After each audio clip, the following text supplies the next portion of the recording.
Oke, welcome back. Sekarang udah 3 minggu belum posting video. Jadi selama 3 minggu terakhir memang ada kesibukan yang lain, jadi belum sempat bikin video lagi. Tapi ketika gue melihat ada banyak komen-komen dari kalian, nah jadi untuk hari ini kita membahas dari komen-komen kalian dulu ya.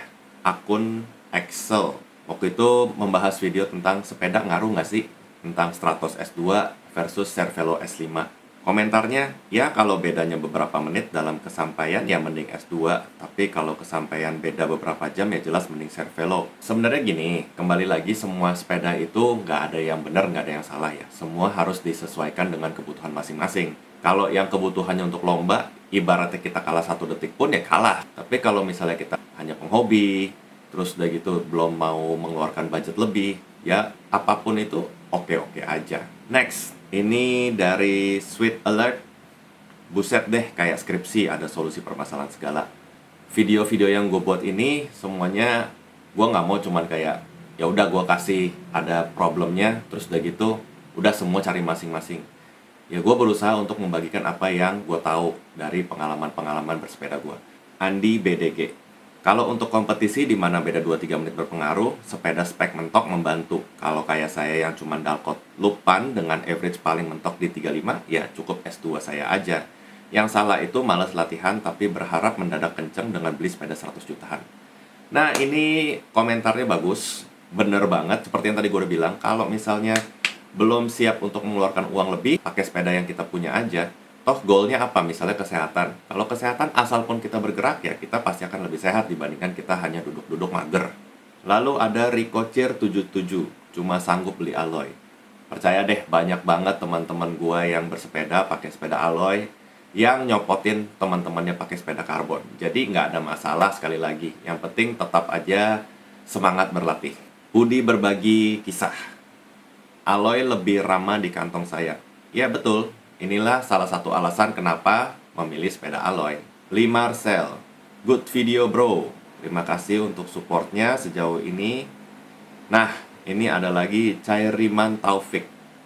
Om, saya pakai WS Strummer Ratchet HR10 setelah lihat konten Om ini. Nah, apakah suaranya emang nggak nyaring ya Om? Seneng sih kalau nggak nyaring suaranya. Cuma jadi ragu apa saya salah nge-setupnya. Juga di-review dong efek setelah upgrade pemakaian WS Strummer Ratchet.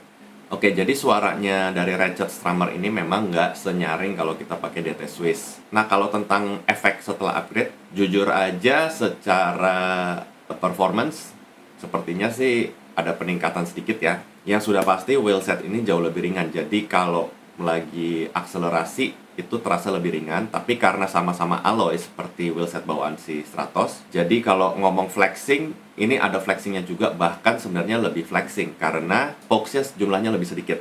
Oke, next. Eko Adi Prianto.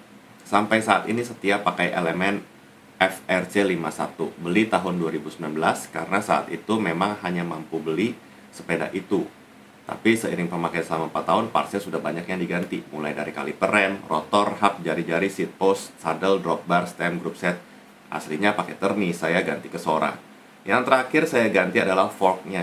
Jadi dari fork besi ganti ke karbon EC90. Yang masih asli bawaan pabrik, tinggal frame sama rimnya doang. Nggak apa-apa, ini bagus. Jadi seperti yang dibahas dalam video 5 alasan kenapa memilih sepeda alloy. Frame-nya kita nggak usah mahal-mahal, tapi parts-nya bisa kita upgrade perlahan. Dan sebenarnya ini ada keseruannya sendiri ya, jadi kalau kita upgrade itu kerasa gitu. Ganti satu, oh berasanya seperti ini, ganti yang lain, rasanya seperti itu. Seperti itu, jadi kalau kita langsung tiba-tiba beli sepeda brek, langsung yang full spec, kita nggak tahu bedanya itu per part seperti apa. Ya sebenarnya kita pasti akan merasakan kayak, wah sepedanya beda banget, tapi kita nggak tahu yang signifikan itu apa. Komentar dari Farandi Mizan. Coba yang biasa naik turun gunung, AVG 16-23 km per jam biasa. Mau lebih, hati-hati jantung. Iya, benar banget. Jadi ini waktu dalam video itu gue ada membahas tentang sebelum gue memakai power meter itu, gue kan selalu bermain di datar. Jadi kalau di datar, rollingan 30, 35, 40 itu udah wajar. Nah, saat itu gue bercerita bahwa gue pertama kali naik ke KM0 di Sentul. Nah jadi karena belum menggunakan power meter, persepsi gue ya, pokoknya jalan 16-20 itu pelan banget. Padahal untuk nanjak ya itu udah cukup kencang. Ya tergantung ya, kencang itu relatif. Kalau buat penghobi seperti gue itu udah kencang banget. Apalagi gue bukan tipe climber. Nah, jadi ya ini kembali lagi benar. Jadi kalau yang biasa main naik turun gunung, average 16-23 itu udah kencang banget. Yana Suryana, sip, hanya bisa bilang bagus sejujurnya. Terima kasih banyak untuk supportnya. Ditonton terus, semoga kontennya berfaedah. Fatir Iman, mau bahasan soal fitting dong om? Size frame, panjang stem, saddle, for after, dan lain-lainnya. Oke, ini juga memang nanti kedepannya akan dibikinin video, tapi satu persatu ya. Nah, semoga dalam waktu dekat bisa bikin video tentang bike fitting. Ganang Satrio, Moso 792 Pro, alloy murah mendekati cat. Nah, ini memang sepeda Moso, alloynya itu enteng banget. Ini kalau nggak salah pernah gue pegang juga Moso 792 Pro, tapi bukan milik ya, jadi cuma pinjem punya teman, nyobain aja. Oke kok, enak banget.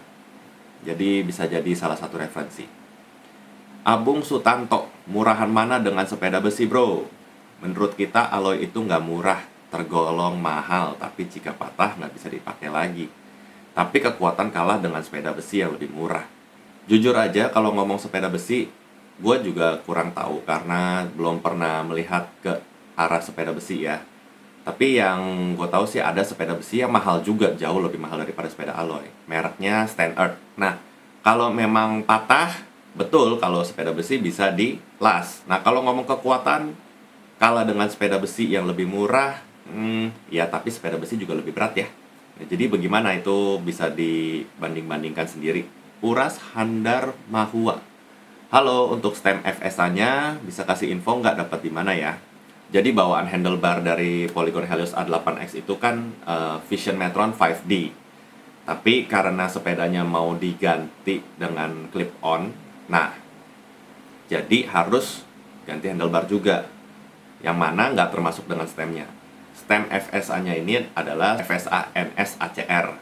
Bisa didapetin di marketplace kok, nggak susah nyarinya. Cari aja stem FSA NS ACR. Nah jadi udah segitu aja dulu. Gue mau mempersiapkan material juga buat next video. Tentunya nggak jauh-jauh dari part sepeda. Oke, thank you.